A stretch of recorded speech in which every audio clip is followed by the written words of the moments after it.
පින්නතුනි අද ධර්ම දේශනාවේ මාතෘකාව මජ්ක්‍ධිම නිකායේ මහා සීහනාද සූත්‍රයේ තථාගත බල 10ක් තියෙනවා. මේ තථාගත බල 10 පැහැදිලි කිරීමේ දේශනාවක් තමයි මේ දේශනා මාලාවේ පළවෙනි දේශනාව හැටියටත් සිදු කළේ. ඒ දේශනා මාලාවේ දෙවෙනි ධර්ම දේශනාව තමයි අද සිදු කරන්නේ. පළවෙනි ධර්ම දේශනාවේදී මේ මනුස්ස ලෝකයේ අටපිරිසකුත් දිව්‍ය ලෝකයේ බ්‍රහ්ම ලෝකයේ හතර පිරිසක් මනුස්ස ලෝකයේ හතර පිරිසකුත් දිව්‍ය ලෝකෙන් බ්‍රහ්ම ලෝකෙන් හතර පිරිසකුත් එතකොට අට පිරිසයි. බුදුරජාණන් වහන්සේ මේ අට පිරිසම පොළව බවට පත් කරලා ඒ මත හිටගත්ත කියන කාරණාව සිහිපත් කළා. ඒ අට පිරිසම භාග්‍යතුන් වහන්සේට යටත්. ඒ කාරණාවේ මනුස්ස ලෝකයේ හතර පිරිසේ පළවෙනි පිරිස තමයි ශාස්ත්‍රීය පිරිස. ඒ කියන්නේ රජවරු. අපි මේ ශාස්ත්‍රීයෝ කොයිතරම් බලවත් පිරිසක්ද යන්න කරුණු කාරණා කීපයක් සහිතව සාකච්ඡා කළා. අපි මේ මොහොතේ සාකච්ඡා කරන්න බලාපොරොත්තු වෙන්නේ මනුස්ස ලෝකයේ දෙවෙනි පිරිස. ඒ තමයි බ්‍රාහ්මණ පිරිස. කවුද මේ බ්‍රාහ්මණ පිරිස කියන කාරණාව ටිකක් විමසලා බැලුවොත් බ්‍රාහ්මණයෝ කියලා කියන්නේ මහා පුදුම උගත් ඥානයක් තිබිච්ච අය. පුදුම බුද්ධියක් තිබිච්ච අය. උදාහරණයක් හැටියට සඳහන් කළොත් විද්‍යාඥයෝ වගේ පිරිසක් කියලා අද කිව්වොත් පුදුමාකාර දැනුමක් තියෙන්නේ. නමුත් විද්‍යාඥයාට කිසිසේත් බ්‍රාහ්මණයා සම කරන්න බෑ. නමුත් මේ උදාහරණයක් හැටියට තමයි මෙන්න මෙහෙම වගේ කියලා හිතාගන්නයි විද්‍යාඥයෝ වගේ පිරිසක් කියලා කියන්නේ. අද ඉන්න විද්‍යාඥයෙක් ඒගොල්ලෝ ඒ දේවල් වලට තමයි දක්ෂ. අපි අහලා තියෙනවා මේ තාරකා විද්‍යාඥයෝ කියලා පිරිසක් ඉන්නවා. ඒගොල්ලෝ ඒ පිළිබඳව අධ්‍යයනය කරන අය. භූ විද්‍යාඥයෝ කියලා පිරිසක් ඉන්නවා. ඒගොල්ලෝ මේ මහ පොළොව සම්බන්ධව ඒ සම්බන්ධයෙන් අධ්‍යයනය කරන පිරිසක්. මේ වාගේ විවිධ නම් වලින් ඒ ශාස්ත්‍රයේ පිළිබඳව ඒ අය ලබාගත් ප්‍රවීණත්වයේ පිළිබඳව සාකච්ඡා කරමින් ඒ අයට එහෙම නමක් හම්බ වෙලා තියෙනවා. නමුත් මේ බ්‍රාහ්මණ පිරිස කියලා කියන්නේ එහෙම පිරිසක් නෙමෙයි. නමුත් අර තාරකා විද්‍යාඥයා කියන කෙනා ඒ සම්බන්ධයෙන් සෑහෙන දුරට ශිල්ප ශාස්ත්‍ර ප්‍රගුණ කරලායි තියෙන්නේ. භූ විද්‍යාඥයා ඒ සම්බන්ධයෙන් සෑහෙන දුරට ප්‍රගුණ කරලායි තියෙන්නේ. නමුත් මේ බ්‍රාහ්මණයා කියන කෙනා සියලුම ශිල්ප ප්‍රගුණ කරලායි තියෙන්නේ. එකක් නෙමෙයි. එයාට යමක්ද කරන්න කියන්නේ ඕනම දෙයක් එයා කරනවා. ඒ තරම් සියලුම ශිල්ප ප්‍රගුණ කරපු කෙනෙකුටයි බ්‍රාහ්මණයා කියලා කියන්නේ. ඒ නිසා මේ බ්‍රාහ්මණවරුන්ගේ දැනුමේ සීමාව බොහෝම ඉහළයි. තවත් කෙනෙකුට කිසිම සේත් ළඟා වෙන්නවත් පුළුවන්කමක් නැහැ බ්‍රාහ්මණයෙකුගේ දැනුම ගාවට. ඒ නිසා සඳහන් කරනවා මේ ඒ කාලේ තිබුණ ශිල්ප වලින් අද කෙනෙකුට එකක් තිබුණත් එකක් ප්‍රගුණ කරලා තිබුණත් අද ලෝකේ ඉන්න හොඳම විද්‍යාඥයා බවට පත් වෙන්න පුළුවන්කම තියෙනවා කියලා. ඒ කාලේ ශිල්ප වලින් එකක් ප්‍රගුණ කරගත්තොත්. එහෙමනම් ඒ කාලේ තිබුණ ඒ ශිල්ප සියල්ලම ප්‍රගුණ කරපු අයට තමයි මේ බ්‍රාහ්මණ කියලා කියන්නේ. මේ තරම් මහා ඥානවන්ත අය. නමුත් ඒගොල්ලෝ භාග්‍යතුන් වහන්සේට යටත්. ඊළඟට සඳහන් කරනවා මනුස්ස ලෝකයේ දෙවෙනි පිරිස. තුන්වෙනි පිරිස. තුන්වෙනි පිරිස ගෘහපති පිරිස. කාටද මේ ගෘහපතියෝ කියලා කියන්නේ? ගෘහපතියෝ කියලා කියන්නේ සිටුවරුන්ට. විශාල ධනස්කන්ධයක් තිබුණ අය. මේ සිටුවරුන්ගේ ධනස්කන්ධයත් සිටුවරු දන්නේ නැහැ කොච්චරද කියලා. අපි මේ පළවෙනි පිරිස ගැන සාකච්ඡා කරනකොට මේ සිටුවරු ගැන කරුණු ටිකක් සිහිපත් කළා. එතකොට මේ ගෘහපති පිරිස කොච්චර ධනවත්ද? මේගොල්ලෝ ධනය උපයන එකම තමයි ජීවිතයේ පළවෙනි පරමාර්ථය කෙරුවේ. මුලින්ම පුංචි කාලේ ඉඳලම ධනය උපයලා ධනය රැස් කරලා තියලා විශාල ධනස්කන්ධයක් එකතු කරලා ඊට පස්සේ මේගොල්ලෝ පංචකාම සම්පත් භුක්ති විඳින්න පටන් ගන්නවා. අඩුපාඩුවක් නැ ධනෙ හොයලා තියෙන්නේ. ධනය එන මාවත් විවෘත කරලා තියෙන්නේ. ධනය ගලාගෙන එන දොරවල් ඇරලා තියලා තියෙන්නේ. ඒ නිසා දැන් මහන්සි වෙන්න දෙයක් නැහැ. මුලින් තමන් කරන්න ඕන දේවල් කරලා දැන් નિરાයාසයෙන් ධනය උපයන දොරවල් විවෘත කරලා තියෙන්නේ. ඒ නිසා උන්ට හැම පැත්තෙම ධනය ලැබෙන වැඩපිළිවෙල කර්මාන්ත ශාලා, එතකොට සත්ව පාලනය, මේ ආදී හැම පැත්තක්ම බොහොම සාර්ථකව සම්පූර්ණ කරලා තියෙන්නේ.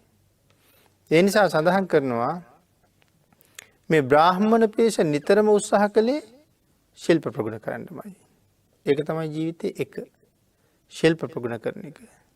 ශාස්ත්‍රීය පිරිස නිරන්තරයෙන් උත්සාහ කළේ බලය ගැන. තමන්ගේ බලය වර්ධනය කරගන්න, තමන්ගේ ප්‍රදේශය ලොකු කරගන්න, ඒ සඳහා සැලසුම් හදපුවකම තමයි හැම වෙලාවෙම කළේ. සඳහන් කරනවා ගෘහපති පිරිස ඉක්මනින් හම්බ කරලා පංචකාමයෙන් සතුටු වෙන්න වෑයම් කරපු පිරිසක් තමයි මේ ගෘහපතියෝ. ඉක්මනට හම්බ කරනවා.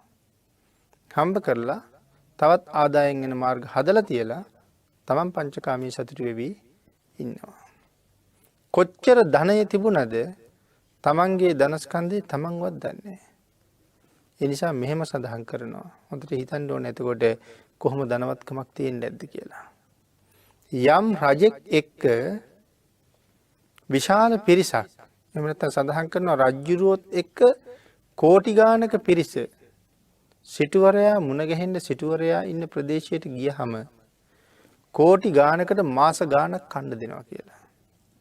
සිටුවරයටවත් හිතාගන්න බෑ කොහොමද මේ කන්න දෙන්නේ කියලා. කෝටි ගානකට මාස ගානක් කන්න දෙනවා. එතකොට ඒ සිටුවරයා දන්නේ මං ගාව තියෙන සම්පත් කොච්චරද කියලාවත්. ආහාර පාන විතරක් නෙමෙයිනේ. කෝටි ගානකට කැම දෙන්න පිඟන්ත් ඕනේ කෝටියක්වත්. කෝප්පත් ඕනේ එච්චර. නිදා ගන්න දෙන්න. ඇඳක් නැති වුණත් පැදුරු දුන්නත් කොට්ට දුන්නත් ඒ ඔක්කොම මේ ප්‍රමාණයට තියෙන්න ඕනේ. වැසිකිලි කැසිකිලි පහසුකම් කොහොම තියෙන්නේ නැද්ද?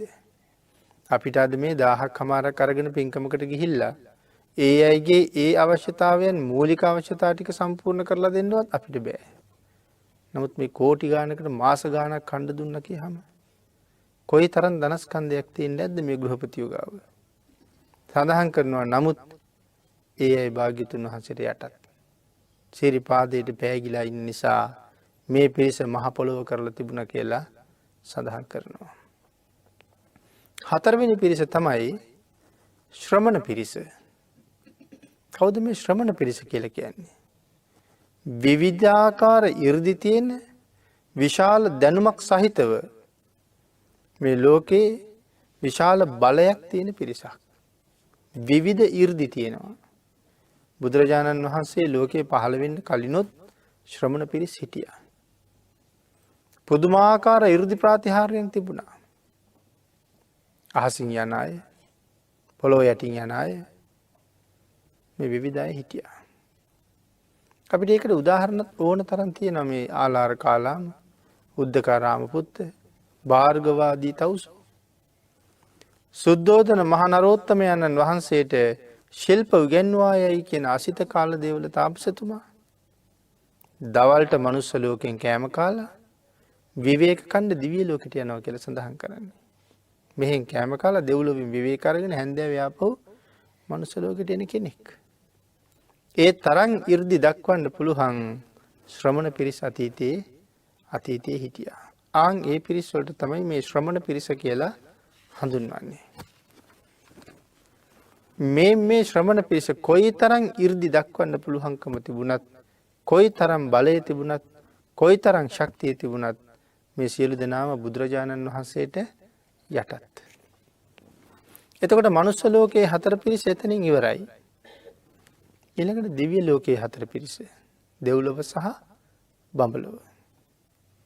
මේ දෙව්ලොව හතර පිරිසේ පළවෙනි පිරිස තමයි චාතුම් මහරජික පිරිස. කාටද මේ චාතුම් මහරජික පිරිස කියලා කියන්නේ? සතරවරන් දෙවියන්ට සහ උන්වහන්සේලා යටතේ ඉන්න පිරිස. දිව්‍ය ලෝක හැටියට කල්පනා කළොත් පල්ලහැම දිව්‍ය ලෝකේ. දිව්‍ය ලෝක 6න් ඉස්සල්ලාම සඳහන් කරන ආයුෂ අඩුම දිව්‍ය ලෝකේ තමයි මේ චාතුම් මහරජිකය. ඒ දෙවියන්ට ආයුෂ කොච්චර තියෙනවද? දෙවියන්ගේ ආයුෂයෙන් අවුරුදු 500යි. මිනිස්සුන්ගේ ආයුෂ වලට පත් කරාම දැන් අපේ දවසකට තියෙනවා පැය 24ක්. නමුත් චාතුම් මහරජිකේ එක දවසකට කොච්චර කාලයක් යද්ද? අපේ දවසකට විනාඩි 60 පැය 24යි.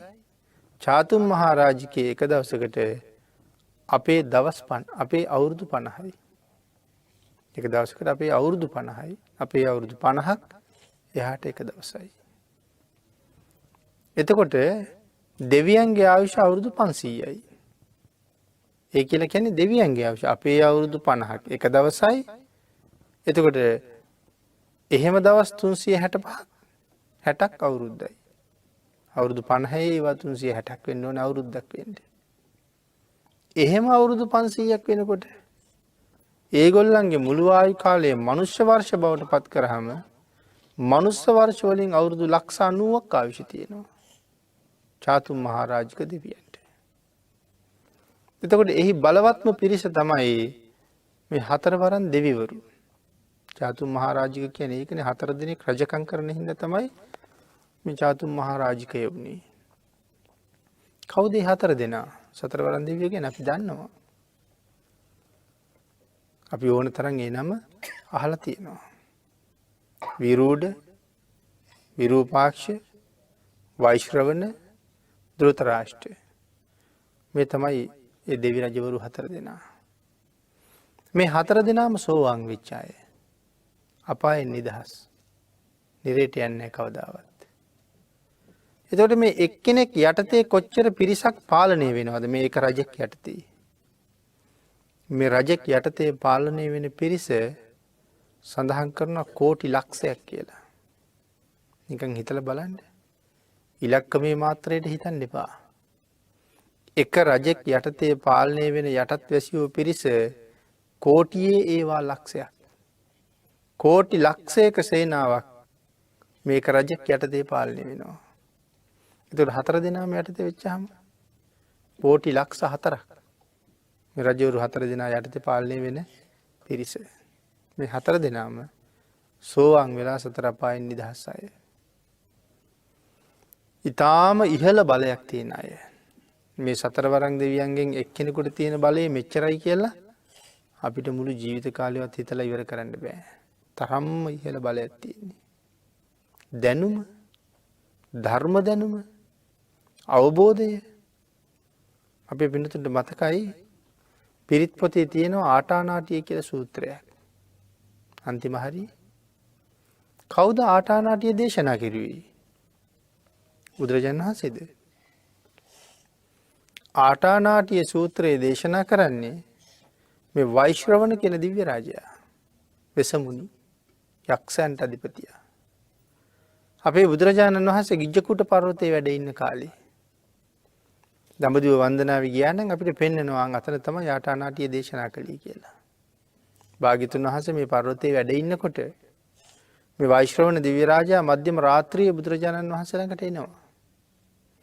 ඇවිල්ලා සත් බුදුරජාණන් වහන්සේලාට වන්දනා කරනවා. වන්දනා කරලා මෙන්න මේ සූත්‍රය අපේ බුදුරජාණන් වහන්සේ ළඟ දේශනා කරනවා. ආටානාටිය සූත්‍රය. බුදුරජාණන් වහන්සේ දේශනාවෙන් පස්සේ ඒක අනුමත කරනවා. ලෞතර බුදු කෙනෙක් අනුමත කරන සූත්‍රයක් දේශනා කරන්න මොන තරම් ඥාන සමුදායක් තියෙන්න ඕනද? කොයි තරම් දහම් දැනුමක් තියෙන්න ඕනද? දේශනාව කරලා යනවා නැවත භාග්‍යතුන් වහන්සේට වැඳලා ප්‍රදක්ෂිනා කරලා. පහවදා උදේ අපේ බුදුරජාණන් වහන්සේ භික්ෂූන් වහන්සේලාව ආමන්ත්‍රණය කරලා දේශනාවක් කරනවා. මහණෙනි, ඊයේ රාත්‍රියේ මෙන්න මේ වාගේ ප්‍රතාපවත් දිව්‍ය පුත්‍රයෙක් මෙන්න මේ සූත්‍රය දේශනා කරලා ගියා මාළඟ. ඒ දිව්‍ය රාජයා භාග්‍යතුන් වහන්සේට කරපු දේශනාව භාග්‍යතුන් වහන්සේ භික්ෂූන් වහන්සේලාට නැවත දේශනා කරනවා. ආන් ඒ නිසා ආටානාටිය සූත්‍රයේ බණවර දෙකක් අපි දකිනවා. බුදුරජාණන් වහන්සේ දේශනා කරපු කොටසයි දිව්‍ය රාජයා දේශනා කරපු කොටසයි කියලා බණවර දෙකක් දකින්නේ එකයි. දිව්‍ය රාජයා භාග්‍යතුන් වහන්සේ ළඟ කරපු දේශනාව භාග්‍යතුන් වහන්සේ භික්ෂුන් වහන්සේලාට කළා. ඒ නිසා කොටස් 2යි. ඉතින් මෙන්න මේ වාගේ මහ විශාල ප්‍රතාපවත් දැනුමක් තියෙන අය. එතකොට ඒ අය යටතේ ඉන්න අය සාමාන්‍ය අය කියලා හිතනවාද? මේ කෝටි ලක්ෂයක් තමන් යටතේ ඉන්න අය මේ එසේ මෙසේ කිසිම දැනුමක් ඥානයක් නැති, අපි කියන්නේ අතප්පාතක් නැති අය කියලා. එහෙමයි නෙමෙයි. මනුස්ස ලෝකේ ඉන්න කාලේ සෝවාන් වෙලා හිටපු එක ආර්ය ශ්‍රාවකෙක් බිම්බිසාර මහරජුරු. බිම්බිසාර මහරජුරු අපවත් වෙලා කොහෙද ඉපදිලා ඉන්නේ? මෙන්න මේ වෛශ්‍රවණ දිව්‍ය රාජයා යටතේ. මොන නමින්ද? ජනවසභ. යක්ෂ සේනාධිපතියෙක්. ජනවසභ නමින් තමයි ඉපදිලා ඉන්නේ. යක්ෂයාගේ නම ජනවසභ. එතකොට දැන් යක්ෂ කියපු ගමන් අපිට මැවෙන්නේ නැද්ද යක්ෂයෙක්? අපිට මැවෙන්නේ කළුම කළු පාට, දිග කෙස් සහ ලෝම තියෙන, කටෙන් එළියට ආපු දත් තියෙන, නිතරම ලේ පිරිච්ච, ලොකු බඩක් තියෙන, දිග නියපොතු තියෙන එහෙම කෙනෙක් නේ අපිට මැවෙන්නේ. එතකොට මේ වෛශ්‍රවණ දිව්‍ය රාජයා කියලා කියන්නේ යක්ෂයන්ට අධිපති. එතකොට වෛශ්‍රවණ දිව්‍ය රාජයා යටතේ තමයි බිම්බිසාර රජුරු ඉන්නේ. ජනවසභ හැටියට. එහෙනම් අපි හිතන රූපේ වෙනස් වෙනවා. ඊට වඩා ඊටාම ලස්සන රන්වන් සිරුරක් තියෙන, බැබලෙන සිරුරක් තියෙන, සතර අපායෙන් නිදහස් වෙච්ච මහා ශ්‍රේෂ්ඨ පිරිසක්. අපවත් වෙලා ගිහිල්ලා බුදුරජාණන් වහන්සේ ගාවට එනවා පස්සේ බිම්බිසාර රජුරු. ඇවිල්ලා බුදුරජාණන් වහන්සේට වන්දනා කරලා ප්‍රකාශ කරනවා, ස්වාමීනි භාග්‍යවතුන් වහන්සේ මම ජනවසභ වෙමි ස්වාමීනි. ස්වාමීනි මම ජනවසභ වෙමි. ස්වාමීනි මම බිම්බිසාර. ස්වාමීනි එදා මනුස්ස ලෝකේ මම සෝවාන් වෙලයි හිටියේ. ස්වාමීනි මම දැන් සකදාගාමී වීම සඳහා වීර්ය ආරම්භ කරලා තියෙන්නේ. සෝවාන් වුණා කියලා නිකන් බලාගෙන ඉන්නවද? අපායෙන් නිදහස් වුණා කියලා නිශ්ශබ්දව ඉන්නවද? නෑ, එහෙම වෙන්නේ නෑ. සකදාගාමී වීම සඳහා වීර්ය ආරම්භ කළා ස්වාමීනි කියලා සඳහන් කරනවා. එහෙම අය මේ වෙසමුණි දිව්‍ය රාජයා යටතේ ඉන්නේ. ආලෝක යක්ෂයා ඊට විශේෂ චරිතයක්. ඒ නිසායි අපේ පොත්පත් වලට සංග්‍රහ වෙලා ඇවිල්ලා තියෙන්නේ. සාමාන්‍ය බලවත් කෙනෙක් ආලෝක යක්ෂයා කියන්නේ. අතිශයින්ම බලවත්. සඳහන් කරනවා බුදුරජාණන් වහන්සේ තමන්ගේ මාලිගාවට ආවා කියන පණිවිඩය ආරංචි වුණාට පස්සේ සාතාගිර හේමොත කියන යක්ෂ සේනාධිපතියෝ දෙන්න මෙයාට ටිකක් සමච්චල් කළා. සමච්චල් කළේ නෑ, මුලින් ආශිර්වාද කළා භාග්‍යවතුන් වහන්සේ ඔබේ මාලිගාවට වැඩලා ඔබට මහ පුදුම යහපතක් උදා වෙලා තියෙන කියලා. නමුත් මෙයාට කේන්ති ගියපු නිසා කේන්ති ගස්සන්න තව දේවල් සමහර ලාවට කීවා. ඒ වෙලාවේ පර්වත මුදුන් දෙකක් උඩ මෙයා තමන්ගේ යක්ෂ විමානයෙන් යක්ෂ සභාවෙන් රැස්වීමකට ගිහිල්ලා හිටියේ. එළියට බැහැලා පර්වත කඳු මුදුන් දෙකක් උඩ තමන්ගේ කකුල් දෙක තියන්නේ. සඳහන් කරනවා මේ එක කන්දක් යදුන් 3000කට ආසන්න තරම් විශාලයි පර්වත ප්‍රාන්තයේ මුල. එතකොට කඳු දෙකේ මුදුන යනකොට තවත් ඈතයි. විශාල කඳු ඈතින් තියෙන කඳු දෙකක්. මේ කඳු දෙකේ ඈතට කකුල ඈත් කරලා කඳු දෙකේ මුදුනින් තියන්නේ. එතකොට හිතන්න කොච්චර ලොකු ඇද්ද? සඳහන් කරනවා උස්සගෙන ඉන්න බැරි නිසා මේ කඳු පතුරු ගැලවි වැටෙනවා කියලා. එයාගේ බර දරාගෙන ඉන්න බැරුව. එතන හිටගෙන තමයි අහං ආලෝකෝ කියලා කෑ ගහන්නේ. මේ මුළු ජම්බු දීපේටම ඇහිච්ච හඬවල් 4ක් තියෙනවා ලෝකේ. ඒ හඬවල් 4න් එකක් තමයි ආලෝක යක්ෂයා එදා අහං ආලෝකෝ මටයි ආලෝක කියන්නේ කියලා කෑ ගහනවා බුදුරජාණන් වහන්සේ විමානයට වැඩිය කියලා ආරංචි වෙලා මට වඩා බලවත් අය ඉන්නවද කියලා. එහෙම යක්ෂයෝ දැන් ඉන්නේ කවුරු යටතේද? අන්න අර කියපු වෙසමුණි රජුගේ යටතේ. ඉතින් එහෙම අය ඉන්නේ වෙසමුණි රජු යටතේ නම් වෙසමුණි රජු කවුද කියන කාරණාව අපිට අමුතුවෙන් සාකච්ඡා කරන්න ඕනේ නෑ. මොන තරම් බල සම්පන්න වෙන්න ඇද්ද? මෙවන් බලවතුන් කෝටි ලක්ෂයක් පාලනය කරන එක්කෙනෙක්. ආන් ඒ චාතුම් මහරජික පිරිස බුදුරජාණන් වහන්සේට යටත්. මේ සතරවරන් දෙවිවරුම භාග්‍යතුන් වහන්සේට යටත්. ඒ තමයි දිව්‍ය ලෝකයේ පළවෙනි පිරිස. මේ 8 පිරිසෙන් 5 වෙනි පිරිස බවට පත් වෙන්නේ. ඊළඟ පිරිස තමයි චාතුම් මහරජික පිරිස. ඊළඟට තව්තිසා වැසි පිරිස. කවුද තව්තිසා වැසියෝ කියලා කියන්නේ? සක් දෙවිඳු වැඩ ඉන්න දිව්‍ය ලෝකේ. තව්තිසාව. ඇයි තව්තිසා කියලා කියන්නේ? දෙවි රජවරු 33 දෙනෙක් රජකම් කරන නිසා තාවතින්ස 33යි. ඒක තව්තිසාවේ රජවරු 33 දෙනෙක් ඉන්නවා. ඒ 33 දෙනාගෙන් බලවත්ම කෙනා කවුද? මේ 33 දෙනාටම නායකත්වයේ දීගෙන ඉන්න කෙනා තමයි සක්‍ර දේවේන්ද්‍ර කියලා කියන්නේ. මනුස්ස ලෝකයේ ඉන්න කාලේ එකටම පින් කරගෙන ගියපු අය. මනුස්ස ලෝකේ එකට පින් කරපු කල්යාණ මිත්‍රත්වයෙන් වෙලිලා හිටපු අය තමයි මේ දිව්‍ය ලෝකෙ ගිහිල්ලා ඉපදලා ඉන්නේ. එතකොට මේ පිරිස කොයිතරම් බලවත්ද? සඳහන් කරනවා චාතුම් මහරජික පිරිස ඊටාම බලවත්. ඊට වඩා බලවත් මෙන්න මේ තාවතින්ස පිරිස. මේ දෙවි රජවරු 4 දෙනා ඉන්නේ මේ සක් දෙවිඳු යටතේ. ඒ 4 දෙනාම ඉන්නේ සක් දෙවිඳු යටතේ නම් සක් දෙවිඳු මේ 4 දෙනාට වඩා මොනතරම් බලවත්ද කියන කාරණාව අපිට සිහිපත් කරලා ඉවර කරන්න බැරි තරම්. ඒ නිසා සඳහන් කරනවා මේ අයටත් තියෙන පුදුමාකාර බලයක්. කොයි වගේ බලයක්ද?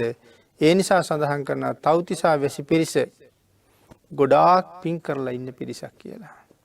ආයුෂ කොච්චරද මේ දිව්‍ය ලෝකේ? මනුස්ස වර්ෂ වලින් දෙවියන්ගේ ආයුෂෙන් නම් අවුරුදු 1000යි. එහි එක දවසකට අපේ අවුරුදු 100යි. මේ දෙවියන්ගේ මුළු ආයු කාලේ මනුස්ස වර්ෂයෙන් නම් අවුරුදු 3 කෝටි 60 ලක්ෂයයි. මනුස්ස වර්ෂයෙන් අවුරුදු 3 කෝටි 60 ලක්ෂයක් ආයුෂ මේ දිව්‍ය ලෝකෙට. ඊටාම පින් කරපු පිරිසක්. පිනෙන් ආඩ්‍යයි පිනෙන් පිරීලා. සක්‍ර දේවේන්ද්‍රයන් වහන්සේගේ විතරක් පරිවාර දිව්‍යාංගනාවන් ප්‍රමාණය සඳහන් කරනවා කෝටි 2.5ක් ඉන්නවා කියලා. පරිවාර දිව්‍යාංගනාව. එතකොට අනික් දෙවිවරුන්ටත් ඊට ආසන්නවවත් ඉන්න ඇති. කොයිතරම් පින් කරලාද? කොයිතරම් සැප ලබනවද? කොයිතරම් බලවත්ද? කොහොම ප්‍රතාපවත්ද කියන කාරණාවත් අපිට සිහිපත් කරලා ඉවර කරන්න බැරි තරම් පිරිසක්. ලෝකයේ නොමැකෙන සලකුණක් තියලා තියෙනවා ශක්තිය විඳ තැනක. මහා කල්පයේ පවතිනකන් ඒ සලකුණ තියෙනවා. මතකද කොතනද කියලා? චන්ද්‍ර මණ්ඩලයේ මත ආවෙක් ඇඳලා තියෙනවා. අපි කියනව නේද හඳ දැක්කම ආවෙක් ඉන්නවා කියලා. කවුද මේ සසර රූපේ චන්ද්‍ර මණ්ඩලයේ සනිටුහන් කෙරුවේ? සක් දෙවිඳු. අපේ බෝසතාණන් වහන්සේ දාන පාරමිතාව පුරන කාලේ අඟුරු මැලයකට පැනලා දානයක් ඉල්ලගෙන ආපු බමුණෙකුට තමන්ගේ ජීවිතය පූජා කරනවා. අඟුරු මැලයට පැන්නට පිච්චුන්නේ නැහැ. මොකද මේ දානේ ඉල්ලගෙන එන්නේ බමුණෙක් හැටියට සක් දෙවිඳු. සක් දෙවිඳුට ජීවිතේම පූජා කරනවා. ලෞතර බුද්ධ රාජ්‍ය වෙනුවෙන්. මගේ ශරීරයේ හැමත් සිවියත් ලේත් මසුත් ඇටත් නහරත් සියල්ලම ඔබටයි. පිච්චුනහම අරගෙන අනුභව කරලා සිල් රකින්න කියලා ඉල්ලීමක් කරලා තමයි ජීවිත පරිත්‍යාගය කරන්නේ. ඒ වෙලාවේ තමයි ගිනි ගොඩෙන් අරගෙන පැසකින් තියලා අනේ අහෝ මේ ලෝකේ දානය නම් කොයිතරම් ශ්‍රේෂ්ඨද? දානය කොයිතරම් ශ්‍රේෂ්ඨද? මේ සසපණ්ඩිතයෝ දවසක සම්මා සම්බුද්ධත්වයේ ලැබලා බුද්ධාන්තරේ නිමා වෙයි. නමුත් මහා කල්පයේ පවතින තාක්කල් මේ ශ්‍රේෂ්ඨ දානයක අසිරිය මිනිස්සු දැනගත යුතුයි. කල්පයේ පවතින තුරු මේ දානීය අසිරිය ලෝකයට දර්ශනය විය යුතුයි කියලා කල්පනා කරලා ජාතක පාළියේ සඳහන් කරනවා අංජන කූට පර්වතයේ සක්‍ර දේවේන්ද්‍රයන්ගේ මිටින් අරන් මිරිකලා එතකොට ආපු ඉස්ම අරගෙන චන්ද්‍ර මණ්ඩලයේ මත ඒ ඉස්ම තවරලා ඒ මත හාවගේ රූපය ඇඳ කියලා. මේ සස රූපයේ දකින කෙනා අර තියෙන්නේ දානීය අසිරියයි නේද කියලා කල්පනා කරයි. කියලා තමයි මේ සටහන තිබ්බ කියලා සඳහන් කරන්නේ. ඉතින් මේ කරුණුත් එක්ක කල්පනා කරලා බලන්න ඕනේ එහෙනම් සක් දෙවිඳු කියන්නේ කොහොම? කියන්නේ චන්ද්‍ර මණ්ඩලයේ ස්පර්ශ කරන්න පුළුවන් කෙනෙක්. අංජන කූට පර්වතයේ මිරිකන්න පුළුවන් වෙන්න කොයි වාගේ ශරීරයක් මවන්න ඇද්ද? යොදුන් 3ක් උසයි කියලා කියනවා. යටත් පිරිසෙන් 70ක්ම 30කට වඩා උසයි. හැතැක්ම 30ක්වත් උසයි නම් යටත් පිරිසෙන් හැතැක්ම 20ක්වත් මහත තියෙන්නේ නැති. එතකොට මේ දෙවිවරුන්ගේ කායික ස්වභාවය අතිශයින් බලවත් පිරිසක්. නමුත් මේ පිරිස බුදුරජාණන් වහන්සේ ළඟ භාග්‍යවතුන් වහන්සේට යටත්.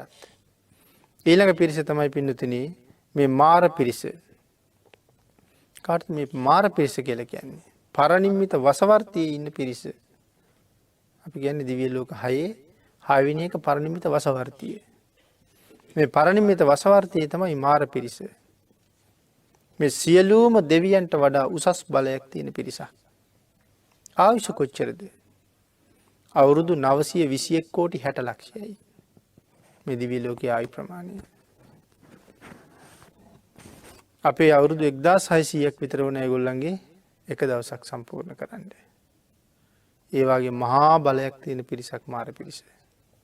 ඒ මාර පිරිසත් භාග්‍යවතුන් වහන්සේ ළඟ පොළොව බවට තමයි පත් වෙන්නේ. අවසාන පිරිස 8වෙනි පිරිස. 8වෙනි පිරිස තමයි මේ බ්‍රහ්ම පිරිස. බ්‍රහ්ම ලෝකේ ඉන්න අය. එතකොට බ්‍රහ්ම ලෝකයයි මේ සියල්ලටම වඩා බලවත්නේ. දිව්‍ය ලෝකේ නම් දිව්‍ය අංගනාවෝ ඉන්නවා. බ්‍රහ්ම ලෝකේ එහෙම අය නැහැ. කාන්තාවෝ නැහැ බඹලෝ. ඒ නිසා මේ කායික සම්බන්ධතා බඹලෝ එහෙම සම්බන්ධතා නැහැ. බඹලොවින් චුත වෙලා නැවත මනුලොවට ආපු අය ඒ කායික සම්භෝගයට හරිය පිළිකුලක් දක්වනවා කියලා සඳහන් කරනවා. විශේෂයෙන් එක උදාහරණයක් සඳහන් කළොත් සාම කුමාරයාගේ අම්මයි තාත්තයි දෙන්න. බඹලොවින් පිට වෙලා ඉන්නේ. බඹලොවින් පිට වෙලා ඇවිල්ලා තමයි මේ වැඩි කුලේ වැඩි නායක පවුල් දෙකේ ඉපදෙන්නේ. ඉතින් විවාහ ජීවිතයට ඇතුල් වෙන්න මේ දෙන්නට යෝජනා කරනවා මේ දුවටයි පුතාටයි. මොකද වැඩි නායකයෝ දෙන්න සාකච්ඡා කරගෙන තිබුණා අපි දෙන්නගේ පවුල් දෙකේ දුවෙකුයි පුතෙකුයි ඉපදුනොත් ඒගොල්ලෝ විවාහ කරමු කියලා. ඉතින් ඒ නිසා දුවෙක් පුතෙක් ලැබුණා. ඒ දෙන්න විවාහ කරවන්න අවුරුදු 16ක් යනකොට සූදානම් වෙනකොට ඒ දෙන්නට දෙන්නා පණිවිඩයක් දී ගන්නවා. හැබැයි විවාහ වුණාට කායික සම්බන්ධතාවයකට නම් මම කැමතිම නැහැ. එහෙම අවශ්‍යතාවයක් තියෙනවා නම් වෙන කෙනෙක් හොයලා විවාහ වුණාට කමක් නැහැ. ඉතින් බලහම දෙන්නගේම අරමුණ ඒකයි. එහෙම තමයි විවාහ කෙරෙන්නේ. සාම කුමාරයා ඉපදුනෙත් කායික සම්භෝගයක් ඇති වෙලා නෙමෙයි. ශක්‍ර දේවේන්ද්‍රයන්ගේ උපදෙස් මත තමයි මේ දරු සම්පත ලැබෙන්නේ. මව්පියන්ගෙන් අවසර අරගෙන ගිහිල්ලා පැවිදි වුණා. ශක්‍ර දේවේන්ද්‍රය තමයි උපස්ථාන කරන්න එන්නේ. කල්පනා කරන්නකෝ ශක්‍ර දේවේන්ද්‍රගෙන් උපස්ථාන ලබන්න සිල් රකින්න කොහොම සීල ගුණයක් තියෙන්නේ නැද්ද කියලා. අප්‍රමාණ මෛත්‍රියක්. සඳහන් කරනවා ಜಾති වෛර සහිත සත්තු. ಜಾති වෛරයි කියන්නේ උපතින්ම වෛරයි. ණයයි මුගටියයි වෛරයි. ණය හැම වෙලාවෙම මැඩියෙක් අහුනොත් කවදාවත් අතාරින්නේ නැහැ ගිලිනවා. සිංහයෝ මූ කොටියෝ මූ කවදාවත් ලෙන්ගතුකමින් බැඳෙන අය නෙමෙයි. සඳහන් කරනවා මේ දෙන්නගේ මෛත්‍රී බලය නිසා මේ කැලෑවේ නාගයෝ පෙනගොබේ ඔසවගෙන ඉන්න වෙලාවේ පෙනගොබේ යටට ගිහිල්ලා මැඩියෝ නිදා ගන්නවා කියලා. මෝ ගිහිල්ලා කොටියන්ගේ මූණ ලෙව කනවා කියලා සඳහන් කරනවා. අම්මයි දරුවෝයි වගේ සෙනෙහසින්. කරදර නැහැ කවදාවත්. නයි මුගටියකට ජීවත් වෙනවා කරදර නැහැ. ගුරුලෝ නයි එකට ජීවත් වෙනවා කරදර කරගන්නේ නැහැ. මේ දෙන්නගේ මෛත්‍රිය බලය.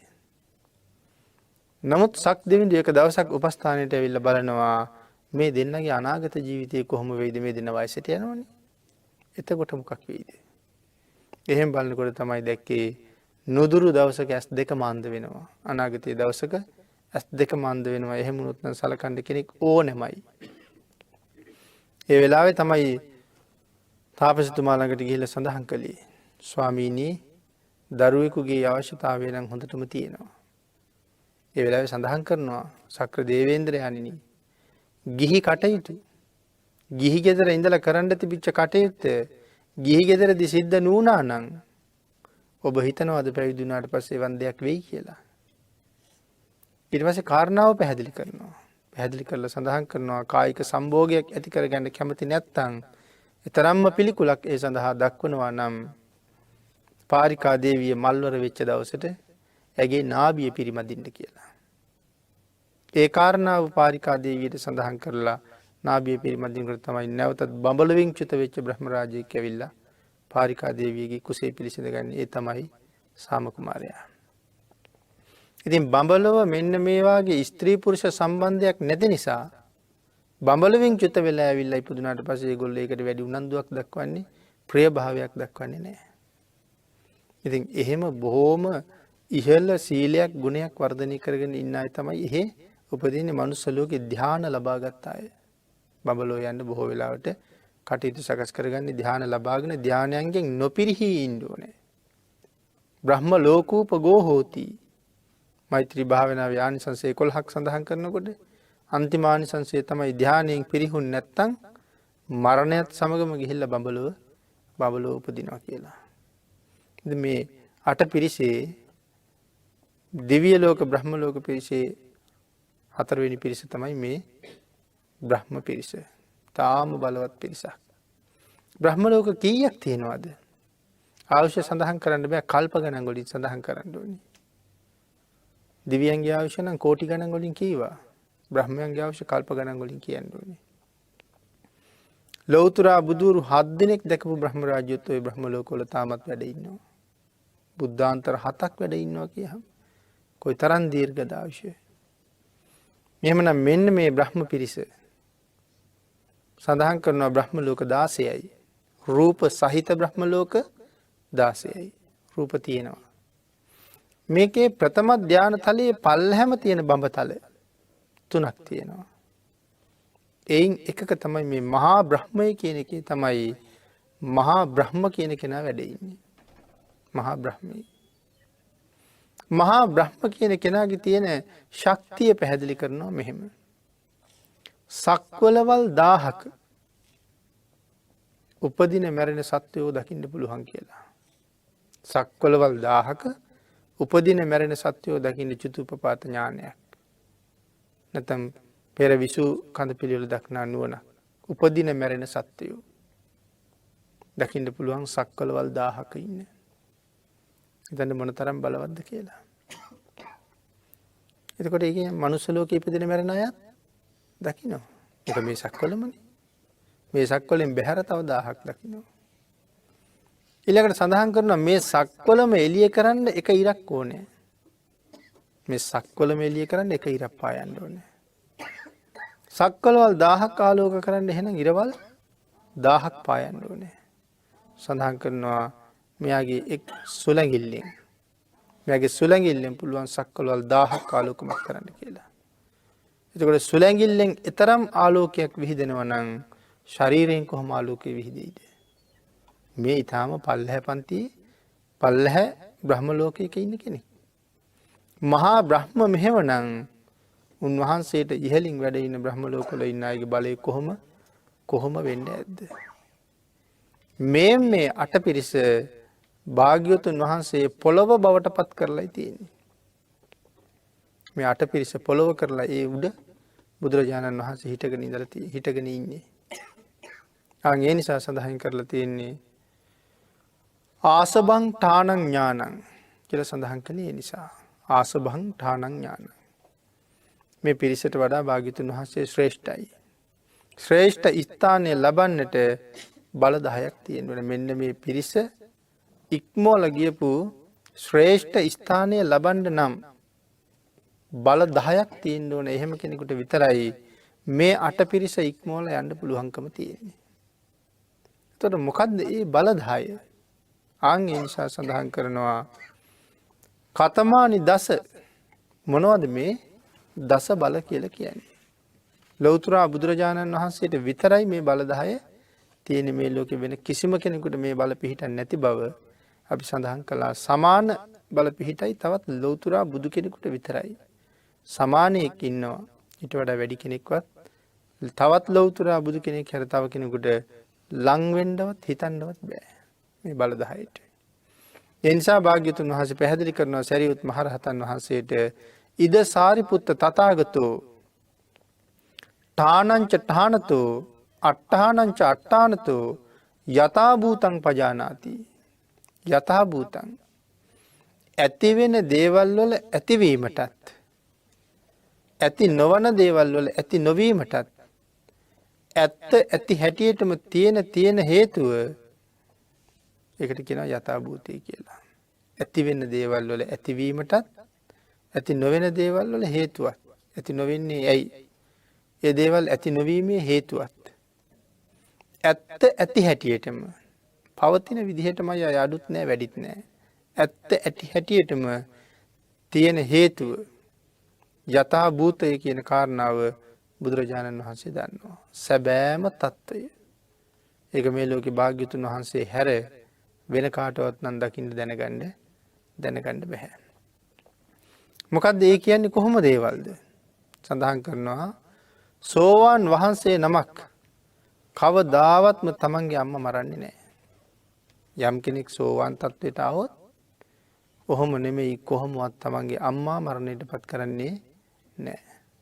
ඒක එහෙම්මමයි කවුරු කොහොම කීවත් ඒක එහෙම්මම තමයි.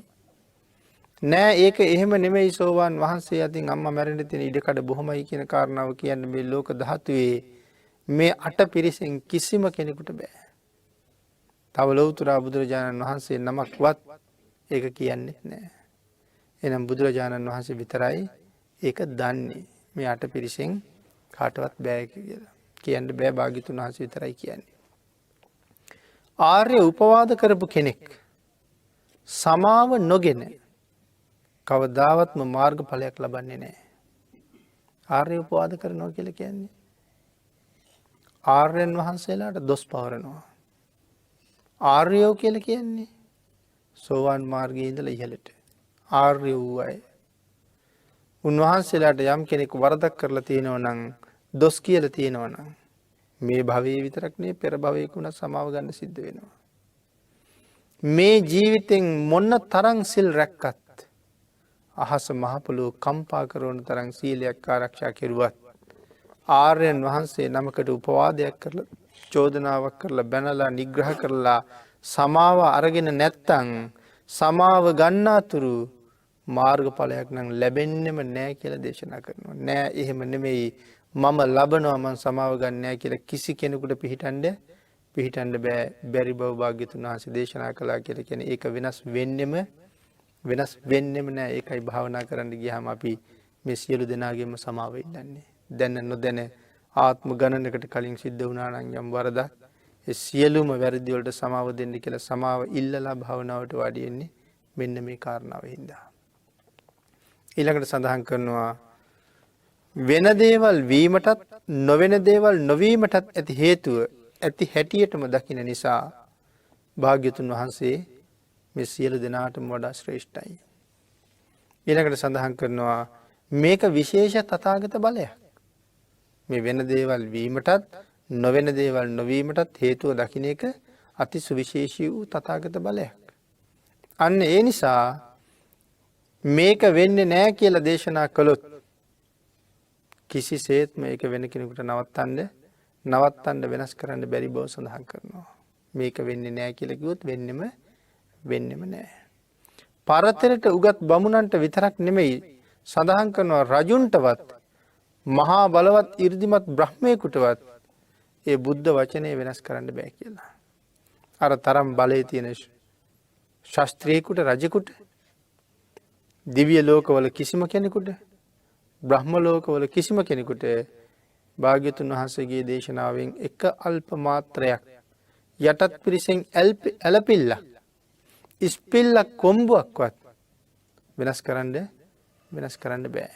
ඒ විදිහටයි මේ දේශනාව භාග්‍යතුන් වහන්සේ කරන්නේ. එක විශේෂ බලයක්. ඊළඟට සඳහන් කරනවා මේ බ්‍රහ්මයාට කොයි තරම් බලයක් තිබුණත් භාග්‍යතුන් වහන්සේට කිසිම බලපෑමක් කරන්න ශක්තිය නැහැ කියලා.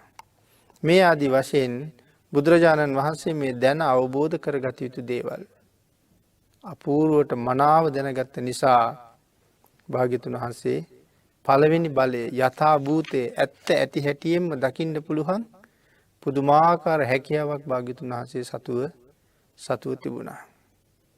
ඊළඟට සඳහන් කරනවා සුද්ධාවාසවල ඉන්න මහරහතන් වහන්සේලා අතිශයින්ම බලවත් අය. සුද්ධාවාසී ඉන්න මහරහතන් වහන්සේලා. ඒ බලයේ සීමාවක් නැහැ. එහෙම බල සහිත උන්වහන්සේලාගේ බලය භාග්‍යතුන් වහන්සේ ළඟ සීමා සහිතයි. ඒ මහරහතන් වහන්සේලා අපි සඳහන් කළා මුලින් ලෞතුරා බුදුරු 7 දෙනෙක් විතර දැකපු අයත් ඉන්නවා කියලා. නමුත් උන්වහන්සේලාට බෑ භාග්‍යතුන් වහන්සේට කිසිම බලපෑමක් කරන්න එච්චර බුදුරු දැකලා ශක්තිය අරගෙන තිබුණත්. අන්න ඒ නිසා මෙන්න මේ ඥානයෙන් භාග්‍යතුන් වහන්සේ කිසිසේත් හොලවන්න කාටවත් බැරි නිසා සෝවාන් ආර්යයන් වහන්සේ ආනන්තරීය පාප කර්මයක් නොකරන බවත් පෘථග්ජනයෙක් අතින් ඒ සිදුවිය හැකි බවත් භාග්‍යතුන් වහන්සේ දේශනා කරනවා. ඒක එහෙමම තමයි. සෝවාන් ශ්‍රාවකයා භවාන්තරයේදීවත් තමන්ගේ ශාස්තෘවරයා කවදාවත් ප්‍රතික්ෂේප කරන්නේ නැහැ. සෝවාන් ආර්ය ශ්‍රාවකයෙක් කවදාවත් බුදුන් සරණ නැති කරගන්නේ නැහැ. භාග්‍යතුන් වහන්සේ මගේ ශාස්තෘවරයා නෙමෙයි කියලා භවාන්තරයේදීවත් කියන්නේ නැහැ. ශාස්තෘවරයා භාග්‍යතුන් වහන්සේමයි. ඒක ඒකාන්තයි සත්‍යයි. ඒක භාග්‍යතුන් වහන්සේ හොඳාකාරවම දන්නවා. ශ්‍රෝවාන් ශ්‍රාවකයෙකු අතින් කිසිසේත් සසර අටවන වරට උපතක් නැහැ. සෝවාන් ශ්‍රාවකයා කවදාවත් අටවතාවක් නම් සංසාරේ උපදින්නේ නැහැ. ආත්ම 7කින් සසර ඉවර කරනවා කියලා කවුද කියලා තියෙන්නේ? බුදු පියාණන් වහන්සේ. භාග්‍යතුන් වහන්සේ එහෙම දේශනා කළා නම් අටවතාවක් ඉපදීමක් නැහැ කියලා නැහැ මම උපදිනවා කියලා කෙනෙකුට කියන්නත් බෑ. අහවලා ඉපදුනා කියලා කියන්නත් බෑ. ආත්ම 7කින් සසර ගමන ඉවර කරනවාමයි. මේක භාග්‍යතුන් වහන්සේ දේශනා කළා නම් එසේමයි. එක ලෝක ධාතුවක එකවර බුදුවරු දෙන්නෙක් උපදින්නේ නැහැ. භාග්‍යතුන් වහන්සේ දේශනා කළා නම් ඒක එහෙමම තමයි. එක බුදු කෙනෙක් ඉන්නකොට තව බුදු කෙනෙක් පහළ වෙන්නෙම නැහැ. සක්විති රජවරු දෙදෙනෙක් පහළ නොවන බව භාග්‍යතුන් වහන්සේ දේශනා කරනවා. එකම කාලයක සක්විති රජවරු දෙන්නෙක් පහළ වෙන්නෙම නැහැ. ස්ත්‍රීත්වයේ ඉඳගෙන ලෞතුරා බුදු බව, සක්විති රජවීම, සක්‍රත්වය, මාරත්වය, බ්‍රහ්මත්වය ලැබීමට කවදාවත්ම නොහැකි වෙන බව භාග්‍යතුන් වහන්සේ දේශනා කළා. ස්ත්‍රීත්වයේ ඉඳගෙන කවදාවත් මෙව ලබන්න බෑ. එහෙනම් මේ ලෝකේ කිසිම ස්ත්‍රියකට හෝ පුරුෂයෙකුට ප්‍රකාශයක් කරන්න බෑ නෑ ස්ත්‍රීත්වයේ ඉඳගෙන මේ කාරණාවෙන් එකක් සම්පූර්ණ කරනවාමයි කියලා කියන්න බෑම තමයි. බෑ කිව්වොත් බෑම තමයි මේ භාග්‍යතුන් වහන්සේගේ අවබෝධය ඇති. කාය වාග් මනෝ දුස්චරිතයන්ගෙන් කවදාවත් ඉෂ්ට විපාක නොලැබෙන බවත් කාය වාග් මනෝ සුචරිතයන්ගෙන් කවදාවත් අනිෂ්ට විපාක නොලැබෙන බවත් භාග්‍යතුන් වහන්සේ දේශනා කළා නම් එසේම තමයි කියලා සඳහන් කරනවා. සියල්ල පිළිබඳව හේතු අහේතු භාග්‍යතුන් වහන්සේ දන්නා සේක කියලා සඳහන් කරනවා. යමක් සිදුවීමට මෙන්න මේකයි හේතුව කියන කාරණාව, මේ හේතුව නිසා මේක සිදුවෙන්නේ නැහැ කියන කාරණාව භාග්‍යතුන් වහන්සේ තරම් දන්න කෙනෙක් ලෝක ධාතුවේ වෙන ඇත්තේම නැති බව සඳහන් කරන නිසා මේක තමයි මේ තථාගත බලවල පළවෙනි තථාගත බලය. යථා භූතය හරියටම දන්නා පළවෙනි බලය. සියලු දෙනාටම ඊ타ම ඉක්මන් භවයක ඊ타මත්ම කෙටි කාලයකින් සුඛ සහගත ප්‍රතිපදාවෙන් ආර්ය සත්‍ය අවබෝධයෙන් සැනසෙන්න මේ මහා කුසලයේ පාරමී වේවා කියලා ප්‍රාර්ථනා කරමු.